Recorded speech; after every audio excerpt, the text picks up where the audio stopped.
Tudo da Canção Nova em um só lugar. Canção Nova Play. O Senhor esteja convosco. Ele está no meio de nós. Proclamação do Evangelho de Jesus Cristo, segundo Marcos. Glória a vós, Senhor. Naquele tempo, Jesus viu uma numerosa multidão e teve compaixão, porque eram como ovelhas sem pastor. Começou, pois, a ensinar-lhes muitas coisas. Quando estava ficando tarde, os discípulos chegaram perto de Jesus e disseram: Este lugar é deserto e já é tarde. Despede o povo para que possa ir aos campos e povoados vizinhos comprar alguma coisa para comer. Mas Jesus respondeu: Dai-lhes vós mesmos de comer.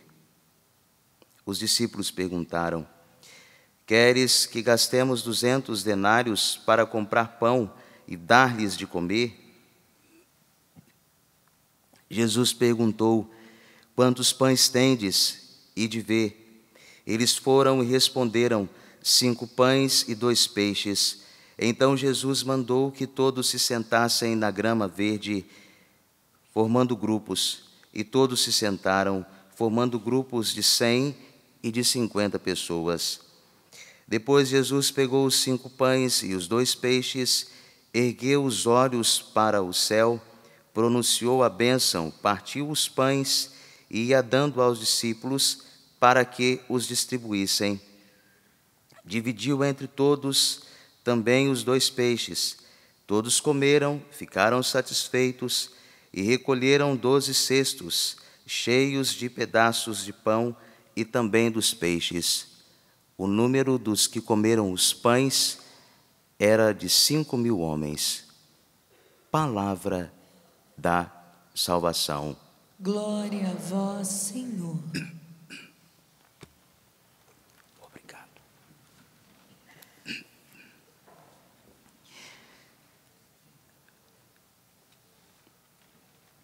Uma das afirmações mais profundas e consoladoras nós ouvimos na primeira leitura, que nos faz nascer de Deus, conhecê-lo e viver profundamente o amor. Como pobres de Deus, afirma o salmista, Deus vem julgar os vossos pobres.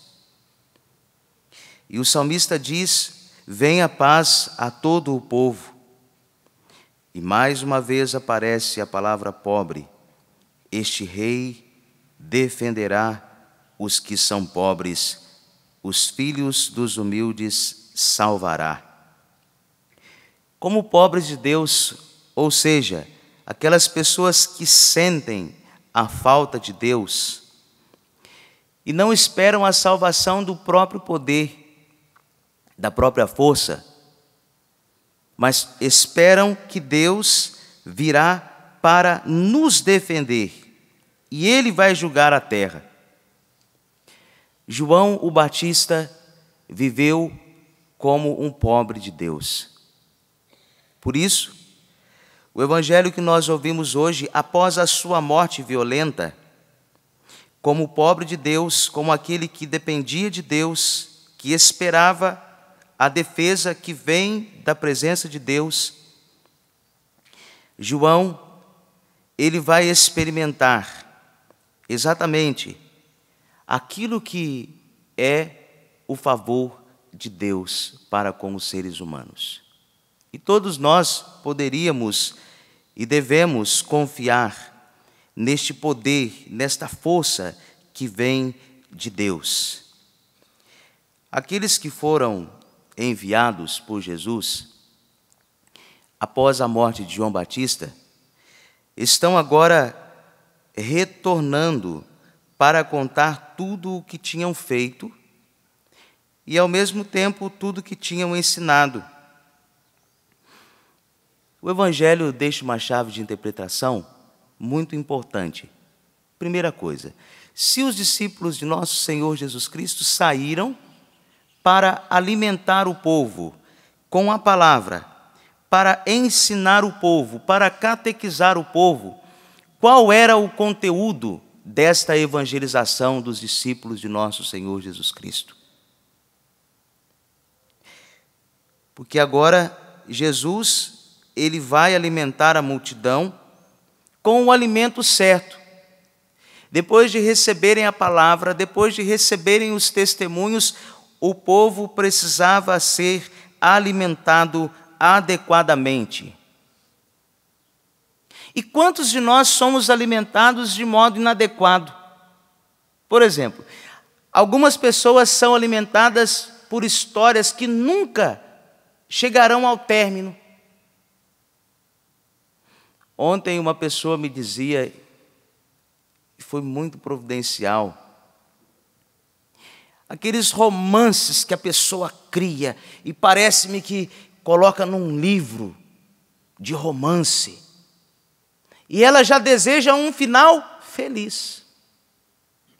Nem sempre a vida ela nos apresenta um final tão feliz assim. Quem é casado sabe muito bem disso. Você até desenhou a sua vida com a sua esposa, mas depois, com o passar do tempo, as coisas foram ficando melhores, porque vocês foram se conhecendo, e aquele final feliz. Tem um desenho, não sei se passa mais, porque faz tempo que eu não acompanho, mas o Fantástico Mundo de Bob. A pessoa fica criando um mundo, sempre se alimentando de um mundo distante, de ideais que são profundamente desumanos, e vive buscando a realização desse sonho. Jesus está alimentando o povo de modo adequado para nos ensinar que também nós deveríamos ter clareza acerca dos alimentos que nós colocamos na nossa vida, as pessoas com as quais nós nos alimentamos, as situações. E muitas vezes nos tornamos reféns deste fantástico mundo. Coloque o seu nome, o fantástico mundo de Padre Valdinei. Qual é o seu fantástico mundo? A história que você já colocou até um fim, e eles viveram, e eu vivi. No final não são nem eles, eu vivi feliz. Jesus vai alimentá-los de modo adequado. E existe no Evangelho um movimento do grupo dos discípulos, mas um outro movimento paralelo, que é o movimento da multidão que chegou primeiro à outra margem, por isso estão com fome.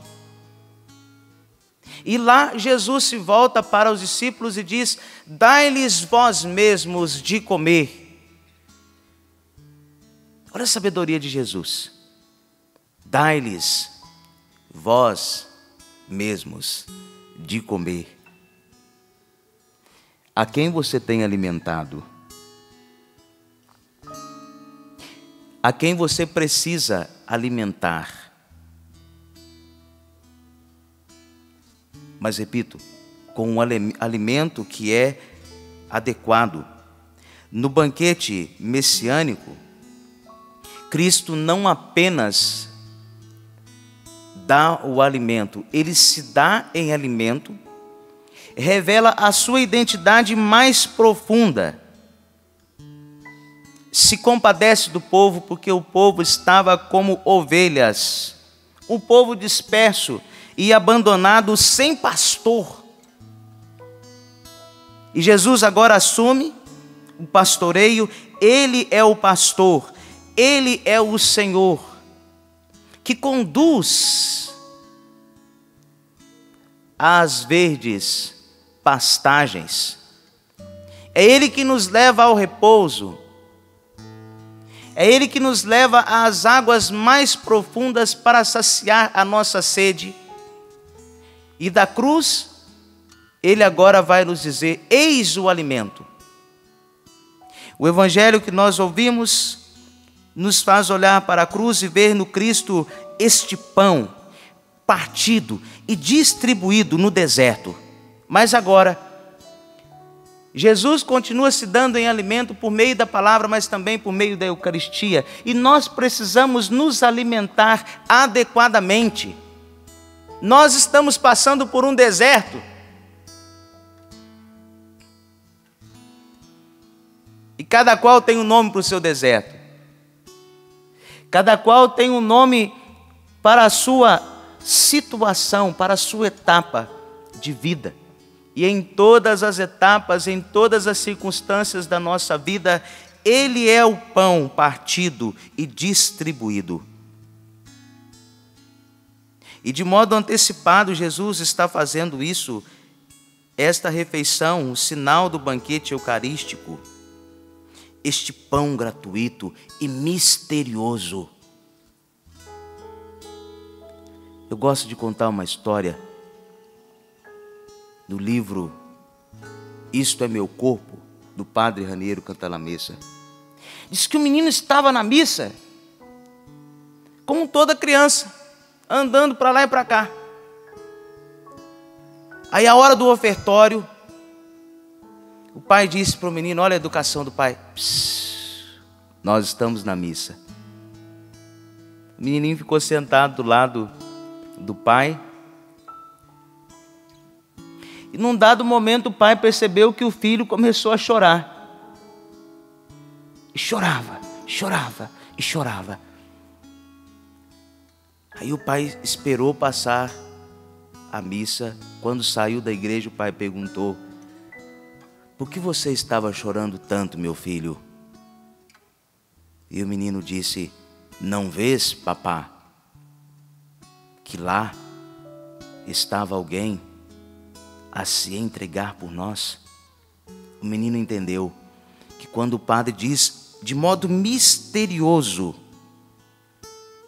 isto é o meu corpo, o povo que andava na escuridão, o povo que está caminhando no deserto, vê uma luz e vê um mistério tão grande de uma existência entregue até a morte. E Deus do altar, do sacrifício, Ele nos convida a todos nós a uma entrega, a uma existência, a uma vida entregue até a morte,